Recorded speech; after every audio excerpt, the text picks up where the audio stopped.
This video is brought to you by AKSIAS.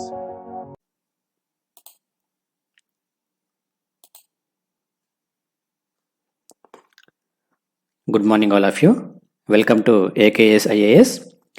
Indian polity quick రీజన్లో భాగంగా మనము ఈరోజు చూడబోయే చాప్టర్ వచ్చేసి యూనియన్ ఆఫ్ స్టేట్స్కి సంబంధించిన చాప్టర్ మనం చూద్దాము. దీన్నే మనము భారత యూనియన్ అని పిలవడం జరుగుతుంది. సో మనకు ఇండియన్ కాన్స్టిట్యూషన్ కనుక ఒకసారి మనం పరిశీలిస్తే మన భారత రాజ్యాంగంలో 1వ భాగం ఏదైతే ఉందో సో అది భారత యూనియన్ మరియు దాని యొక్క భూభాగాల గురించి తెలపడం అనేది జరుగుతుంది. సో ఇందులో మనము ముఖ్యంగా గుర్తుపెట్టుకోవాల్సిన ఆర్టికల్స్ వచ్చేసి ఆర్టికల్ 1 నుంచి 4 వరకు చాలా ఇంపార్టెంట్ ఎగ్జామినేషన్ ఓరియంటేషన్లో. ఆర్టికల్ 1 నుంచి 4 వరకు ఉన్న ఏవైతే ఉన్నాయో సో ఇవి మన భారతదేశం యొక్క భూభాగ పరిధి గురించి పేర్కొనడం అనేది జరిగింది. సో అందులో ఆర్టికల్ 1 ఏం చెప్తుందంటే article 1 describes India that is Bharat as A union of the states. So ఇక్కడ యూనియన్ ఆఫ్ ద స్టేట్స్ అనేది మనకు చాలా ఇంపార్టెంట్. గతంలో కూడా ఇది చాలాసార్లు అడగడం జరిగింది.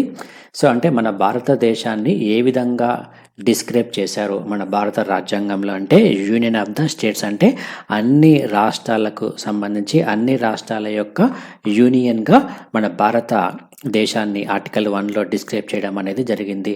అయితే ఇక్కడ ఫెడరేషన్ ఆఫ్ ద స్టేట్స్ అనే పదానికి బదులు ఇక్కడ ఏం వాడారంటే యూనియన్ ఆఫ్ ది స్టేట్స్ అంటే ఫెడరేషన్ అంటే సమైక్య అనే భావన అనేది వస్తుంది. సో మన భారతదేశం అనేది మన భారత రాజ్యాంగం అనేది ఫెడరేషన్ ఆఫ్ ద స్టేట్స్ కాకుండా యూనియన్ ఆఫ్ ద స్టేట్స్గా ఇక్కడ పేర్కొనడం అనేది జరిగింది. ఇక మరొక విషయాన్ని కూడా మనం గుర్తుంచుకోవాలి. ఫెడరల్ అంటే సమాఖ్య వ్యవస్థ. సో ఈ సమాఖ్య వ్యవస్థ గురించి మన భారత రాజ్యాంగంలో ఎక్కడ పేర్కొనలేదు అని కూడా అసలు ఆ పదమే ఫెడరల్ అనే పదమే మన భారత రాజ్యాంగంలో లేదు అని మనం ఇక్కడ గుర్తుంచుకోవాలి. సో దీనికి గల ప్రధానమైన కారణం కనుక ఒకసారి మనం చూసుకుంటే యూనియన్ ఆఫ్ ద స్టేట్స్ అని ఎందుకు మెన్షన్ చేశారంటే భారతదేశం అనేది ఆయా రాష్ట్రాల మధ్య ఒప్పందం ప్రకారం ఏర్పడిన ఒక దేశం అనేది కాదు. అదేవిధంగా భారతదేశంలోని రాష్ట్రాలు విడిపోవటానికి భవిష్యత్తులో ఎటువంటి అవకాశం కూడా లేదు. కాబట్టి యూనియన్ ఆఫ్ ద స్టేట్స్ అని ఆర్టికల్ 1లో ఇక్కడ డిక్లేర్ చేయడం అనేది జరిగింది. First schedule of the constitution list the names of the states and their schedules. ఇక్కడ ఫస్ట్ షెడ్యూల్ ఏదైతే ఉందో ఫస్ట్ షెడ్యూల్ అనేది సో ఈ స్టేట్స్ యొక్క నేమ్స్ని తెలపడం అనేది జరుగుతుంది. So union of the states phrase of union of the states has been preferred to the federation of the states for the two reason. So ఇది ఆల్రెడీ చెప్పడం జరిగింది. సో మన భారతదేశం అనేది రాష్ట్రాల మధ్య ఒప్పందం ప్రకారం ఏర్పడిన దేశం కాదు. లైక్ అమెరికన్ ఫెడరేషన్ లాగా. సో అమెరికన్ ఫెడరేషన్ అనేది డిఫరెంట్, మన ఇండియన్ యొక్క ఫెడరేషన్ అనేది డిఫరెంట్గా మనము చెప్పుకోవచ్చును.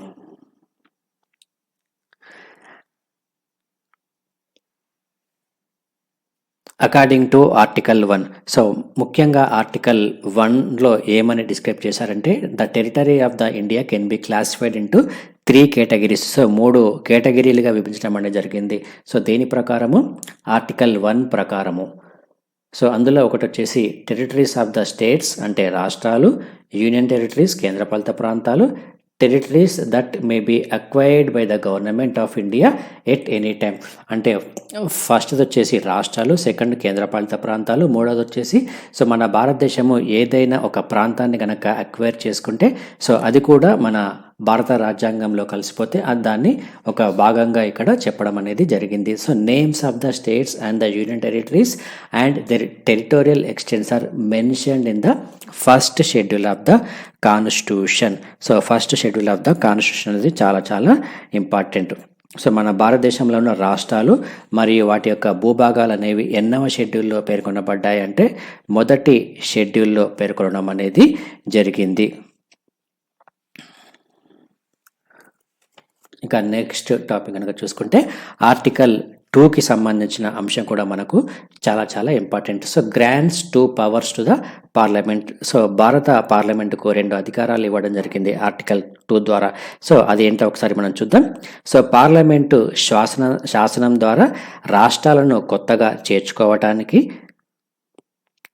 మరియు నూతన రాష్ట్రాలను ఏర్పాటు చేయడానికి, రాష్ట్రాల యొక్క రూపురేఖలు మార్చడానికి పార్లమెంటుకు సంపూర్ణ అధికారం అనేది ఉంటుంది. ఏ ఆర్టికల్ ద్వారా? ఆర్టికల్ 2 ద్వారా. So the power to admit in to the union of the India new states and the power to establish new states. So దీని యొక్క అధికారం అనేది ఎవరికి ఉంటుంది? పార్లమెంటుకు ఉండడం అనేది జరుగుతుంది. సో ఎగ్జాంపుల్ కనుక మనము తీసుకుంటే 1975వ సంవత్సరము. సో ఈ 1975వ సంవత్సరంలో సిక్కిం ఏదైతే ఉందో, సిక్కింని మన భారతదేశంలో విలీనం చేసుకోవడం అనేది జరిగింది. అదేవిధంగా గోవా, పాండిచేరిని కూడా మన దేశంలో ఇక్కడ విలీనం చేసుకోవడం అనేది కూడా మనం ఒక ఎగ్జాంపుల్గా చెప్పుకోవచ్చును. So next article 3. సో ఈ ఆర్టికల్ 3 అనేది కూడా చాలా చాలా ఇంపార్టెంట్. అయితే ఇక్కడ ఎగ్జామినేషన్ ఓరియంటేషన్లో ఆర్టికల్ 2కి సంబంధించిన సవరణలను కూడా మనకు అడిగే అవకాశం అనేది ఉంటుంది. సో అది 35వ రాజ్యాంగ సవరణ, అదేవిధంగా 36వ రాజ్యాంగ సవరణ. సో ఇది మనకు చాలా చాలా ఇంపార్టెంట్. సో ఈ 35 మరియు 36వ రాజ్యాంగ సవరణల గురించి ఒకసారి మనం బ్రీఫ్గా చూసుకోవాలి. ఇక ఆర్టికల్ 3 ఏం చెప్తుందంటే, పార్లమెంట్కి ఇచ్చిన వివిధ అధికారాలకు సంబంధించిన అంశాలను ఆర్టికల్ 3 ద్వారా చెప్పడం అనేది జరిగింది. సో ఈ ఆర్టికల్ ప్రకారము నూతన రాష్ట్రాల యొక్క ఏర్పాటు, ప్రస్తుతం ఉన్న రాష్ట్రాల మరియు సరిహద్దుల మార్పులు చేసే అధికారం ఎవరికి ఉంటుంది అంటే పార్లమెంటుకు ఉండడం అనేది జరుగుతుంది. సో ఇది మనం గుర్తుంచుకోవాలి. సో అంటే మొత్తంగా మన దేశంలో సో ఏదైనా రాష్ట్రానికి సంబంధించిన ఏర్పాటు కానీ, దానికి సంబంధించిన రూపురేఖలు మార్చ కానీ మొత్తంగా ఎవరికి అధికారం ఉంటుందంటే పార్లమెంటుకి అధికారము ఉంటుందని మనము ఫండమెంటల్గా గుర్తుంచుకోవాల్సిన అంశము. సో పార్లమెంటు ఒక శాసనం చేసి ఒక రాష్ట్రం నుంచి కొంత భూభాగాన్ని వేరు చేసి నూతన రాష్ట్రాన్ని ఏర్పాటు చేయడం అనేది జరుగుతుంది. లేక 2 లేక అంతకన్నా ఎక్కువ రాష్ట్రాలను కలపడం ద్వారా కానీ, లేక కొన్ని రాష్ట్రాలకు చెందిన భూభాగాలను కలపడం ద్వారా కానీ ఈ విధంగా రాష్ట్రాలను ఏర్పాటు చేసే అధికారం అనేది ఎవరికి ఉంటుందంటే పార్లమెంటుకు ఉండడం అనేది జరుగుతుంది. ఇక increase the area of the any state. So ఏదైనా ఒక రాష్ట్రం యొక్క భూభాగాన్ని విస్తరింపచేసే అధికారం కూడా ఉంటుంది. Diminish the area of the any state. Diminish the area of any states అంటే ఒక రాష్ట్రం యొక్క భూభాగాన్ని తగ్గించే అధికారము పార్లమెంటుకు ఉంటుంది.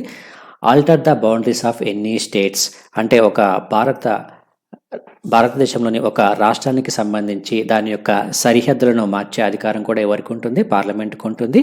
So alter the name of the any state. So మన దేశంలో ఉన్న ఏదైనా ఒక రాష్ట్రం యొక్క పేరును మార్పు చేసే అధికారం ఎవరికి ఉంటుంది?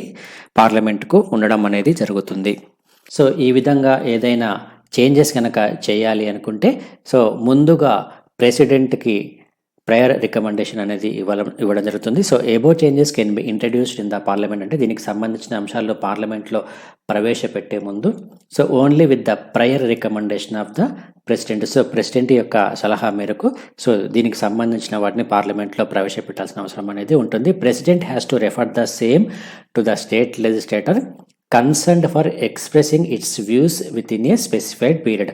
అంటే ఏదైనా ఒక రాష్ట్రాన్ని కనుక విడదీయడం కానీ కలపడం కానీ జరిపినప్పుడు సో దానికి సంబంధించి ఆయా రాష్ట్రాలకు కూడా సమాచారాన్ని ఇవ్వడం అనేది జరుగుతుంది. సో దానిపై సో ఆయా రాష్ట్రాలకు సంబంధించిన వ్యూస్ని మాత్రము తీసుకోవడం అనేది జరుగుతుంది.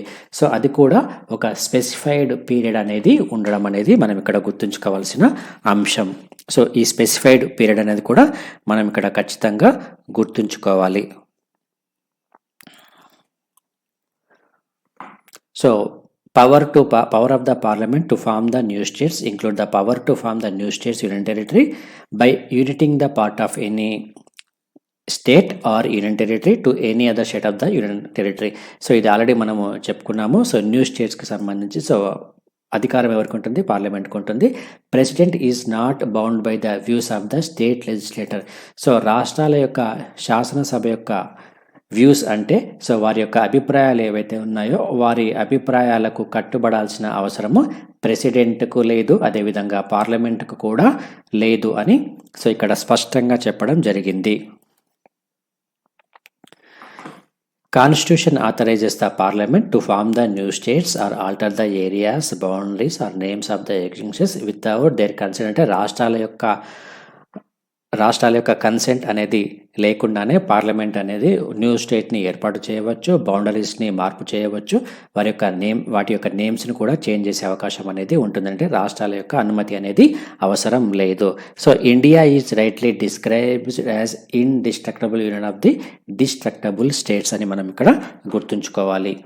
సో ఇక ఆర్టికల్ 4 అనేది చాలా చాలా ఇంపార్టెంట్. సో ఆర్టికల్ 4 ఏం చెప్తుందంటే రాష్ట్ర విభజనతో పాటు ఏ షెడ్యూల్ను మార్పు చేయాలో ఆర్టికల్ 4 అనేది చెప్పడం అనేది జరుగుతుంది. సో దానికి సంబంధించిన చట్టాలు ఏవైతే ఉన్నాయో ఆ చట్టాలను సో ఎక్కడెక్కడ మార్చాలో కూడా ఆర్టికల్ 4 అనేది చెబుతుంది. సో భారత రాజ్యాంగంలో మనకు ఆర్టికల్ 2 మరియు ఆర్టికల్ 3 అనేది చాలా చాలా ఇంపార్టెంట్.